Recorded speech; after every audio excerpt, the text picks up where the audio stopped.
n'agenda ewali Yesu n'amubuuza nti mukama wange emirundi emeka muganda wange gy'anankolanga ebinnumya? Emirundi 7. N'amugamba nti sikugambanga nti emirundi 7.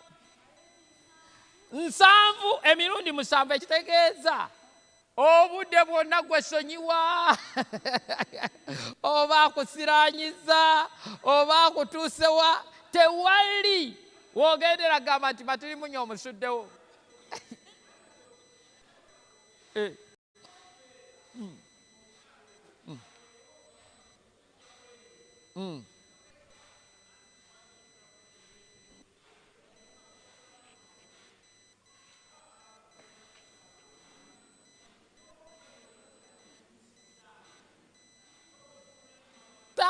Nze nkubuulira kya Katonda kikino kitugambye emirundi emeka? Agambye 7.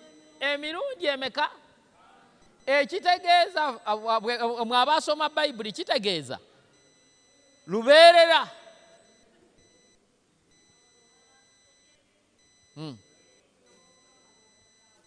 Wangi?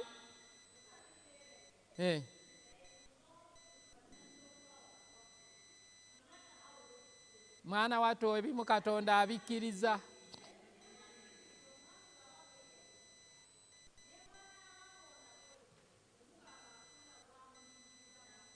Kituufu kyoyogera. Kituufu kyoyogera. Naye nga n'obulumi Katonda ayinza okukkiriza embeera n'esigalawo naye ng'alina wakuyisiza Yesu.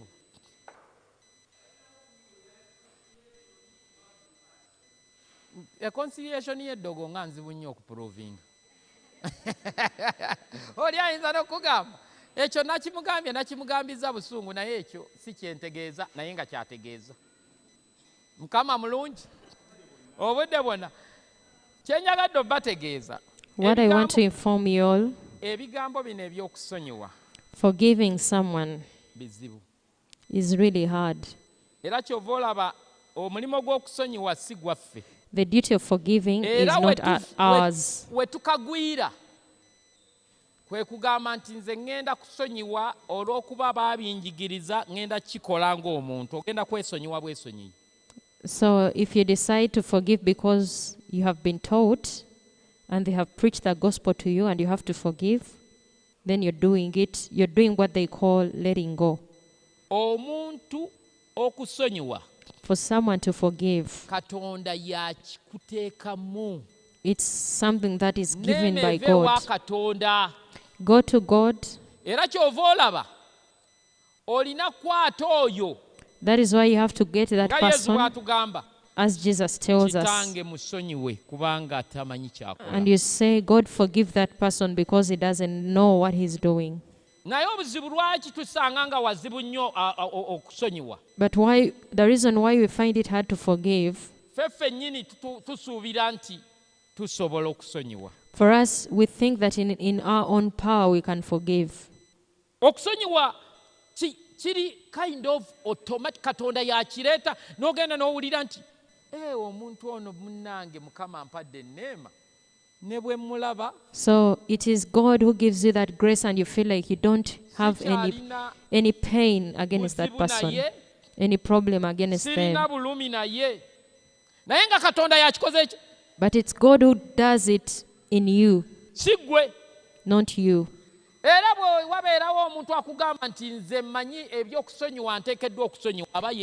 If someone says, I know how to forgive, I know I'm supposed to forgive.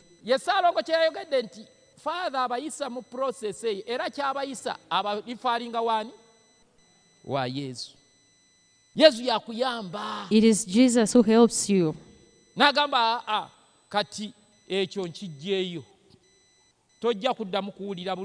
And he says, I'm taking that thing out of you. You will not feel the pain again.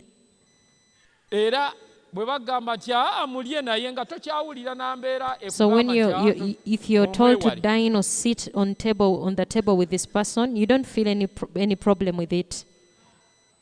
Saala kyekyo kyennyini okusonyiwa.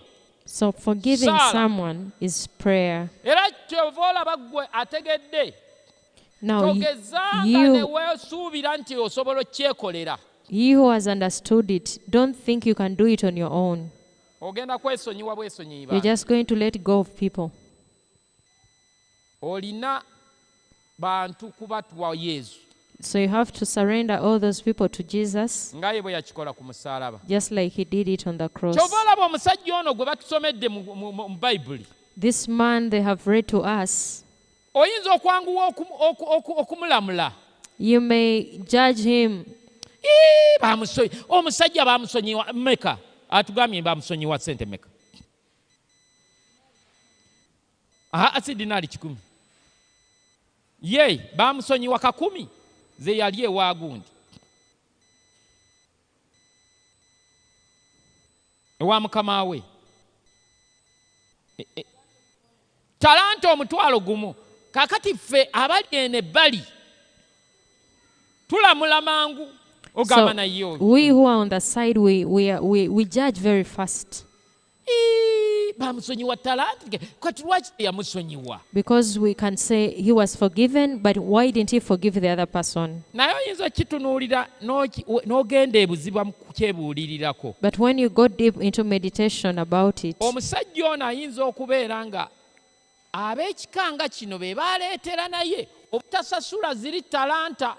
the people who didn't pay him are the reason why he didn't pay the other people. And in human nature, he failed to forgive these people. And maybe he looked at him and said, "Why are you shaming me in front of my boss?" So the people who have wronged us, we find it hard to forgive them. Tubatunuulira ne tubalaba nga be baleeseewo embeera etunyiizizza n'etusuula ne mu kibi kye tutandikoze. Maybe they are the reason why we fall into a sin that we never wanted to fall into. Okugeza singa obeera n'omwami wo, if you have your husband n'omulaba nga agenze ayenze, and you see him committing adultery with another person, n'azaalayo omwana wamma, and they even bear a child there, kati n'amukuleetera, and they bring that child to you. Mwana bw'omutunuulira n'otunuulira ate nga gwe be wazaala oluusi olumu bali bwe batyo naye kalinga ennyindo ya taata, eriiso lya taata, ate taata n'ateekawo n'embeera ekugamba naawe kika kyo kirimu abaana onzaalidde ebisiru nga kali olaba kagenda n'okuleeta gundi nga ke kasinga. And this child, the child they have brought to you is wise. They look exactly, they are your husbands look alike. Ate nga tentatively ke kagenda n'okusika. And maybe that child is going to become the heir. Kati bw'okatunuulira bw'oti. So when you look at that child, n'ogamba nedda, you say, no. Kangende wali ewamutuula ku ngo. Let me go to the witch doctor. Okukola ki? Okustopinga gundi speed yeno n'omwana lyaleeteramu. Who can control the speed of this child? Nnyina yanyooma n'antwalira omusajja wange ate nakano. The mother committed adultery with my husband, and now this child has come in to take the share of my children. N'okakolerako ka remote. So you go and bewitch them. Akaana ne katandika okubeera nga kifuuse kisassalala. And they begin becoming wasted and... Mukama mulungi. Kali bwafuuka ekisassalala, manya nti ossa omuntu.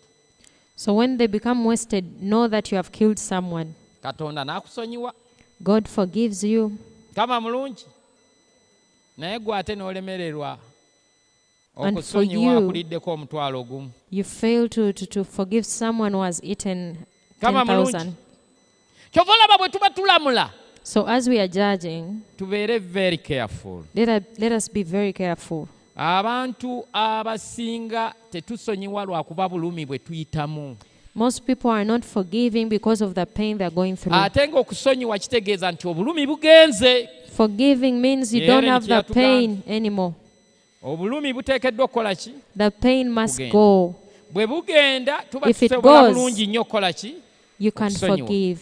Naye obulumi bwe buba nga bukyabutusigaddemu. But when the pain is still in your heart, tugenda kwesonyiwa bwesonyiyi bantu. You're just going to let go of people. Era obudde butuuka. And time comes, ne tufuuka ng'omusajja ono gwe batusomedde. And you become like this man. Nga tetukyasobola na kusonyiwa bantu batukozeeko obuntu obutonotono. When you cannot even forgive the people who have done the smallest things against you. Kubanga obulumi buba bungi nnyo mu ffe. Because the pain in you is too much. Omuntu alina ebiwundu.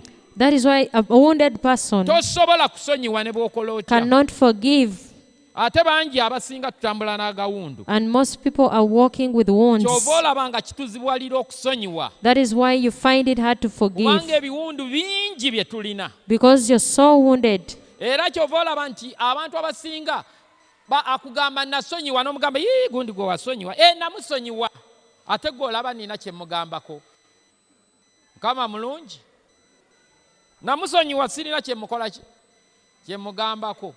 Naye oli bw'agamba ddala wamusonyiwa ogenda okulaba nga amaziga gatandika okutuluka ng'omanya nti oyo yabambi yamwesonyiwa. Many people say they forgive a person, but when you start talking about this person, they begin crying. Mukama mulungi. Kyova olaba akadde kano Mukama bw'atuwa essomo nga lino. So when God gives us such a reading during this time, kirungi tugende ebuziba. It is good for us to go deep. Tukole bagita checklist. Bagikola bati. Yes. And do a self-evaluation. Self-evaluation. Tulabe abantu bameka. How many people?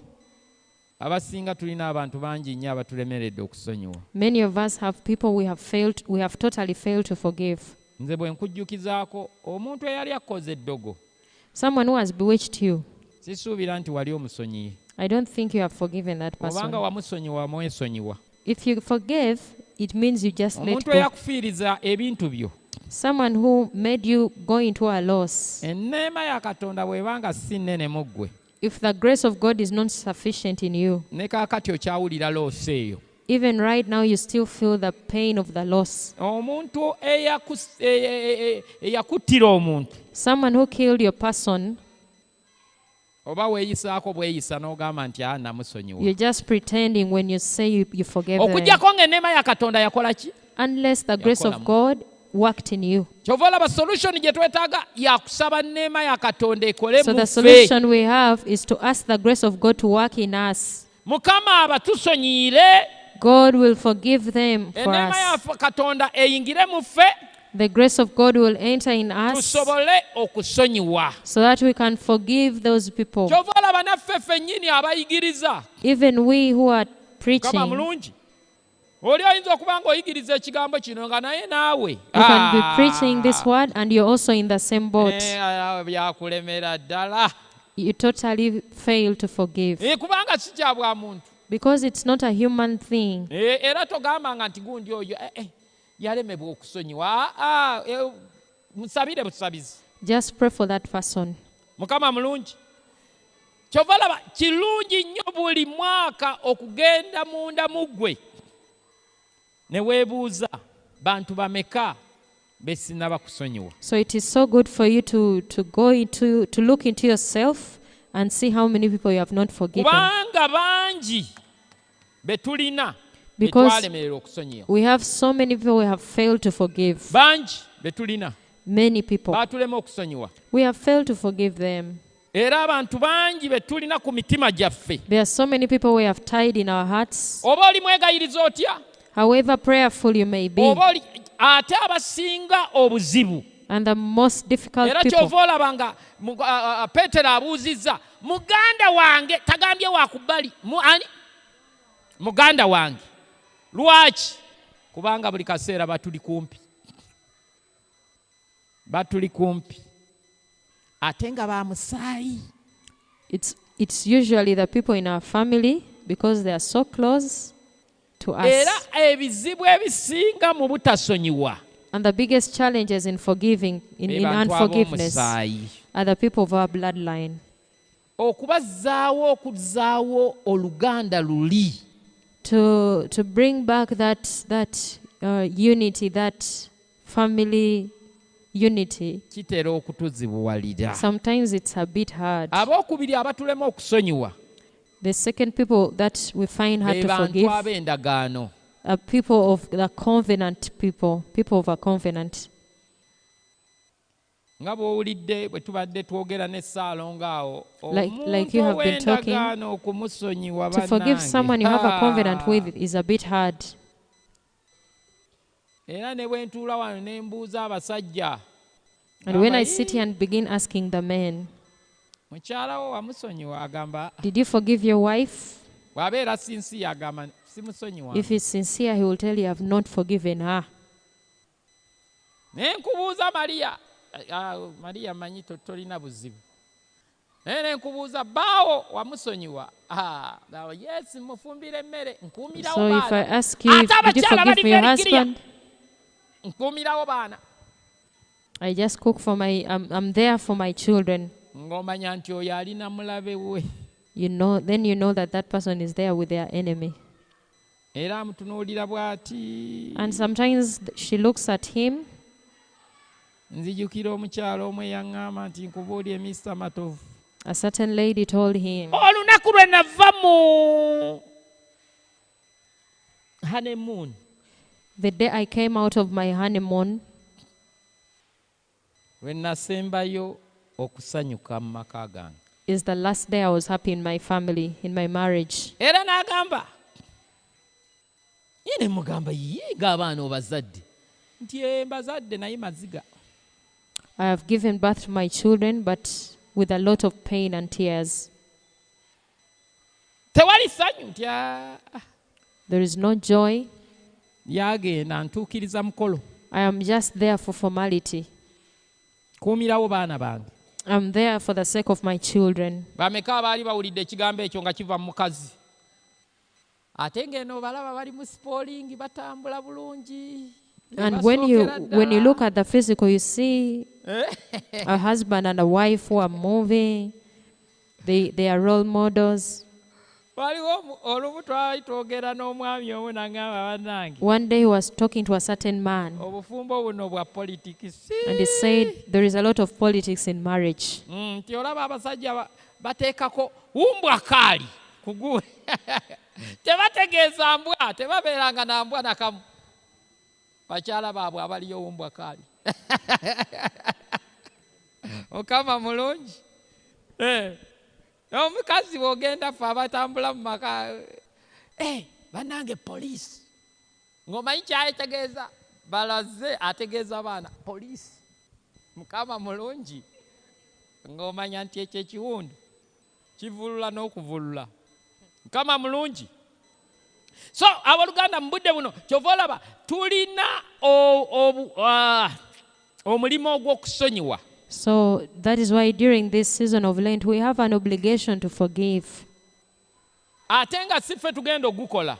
And we are not the ones to do it. Katonda yekka y'agenda ogutukolera. It's God who is going to do it for Kubanga us. y'ayinza okukuwonya ekiwundu ekyo bbaawe kye yakuteekako. He is the only one who can heal the wound your husband has put in your heart. Y'ayinza okukuwonya ekiwundu ekyo mukyala wo kye yakuteekako. He is the only one who can heal the wound your woman has Y'ayinza put in okukuwonya you. ekiwundu ekyo mukulu wo kye yakuteekako. He is the only one who can heal the wound your elder brother or sister has put in your Gwe tosobola heart. kukyewonya. For you can never heal it. Era kyova olaba buli kaseera. That is why every time ewaka eyo ŋŋendayo bbalirirwe.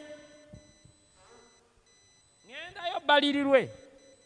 I rarely go there. Mukama mulungi. Ewaka. Tombuulira. Mbafunira ku ssimu.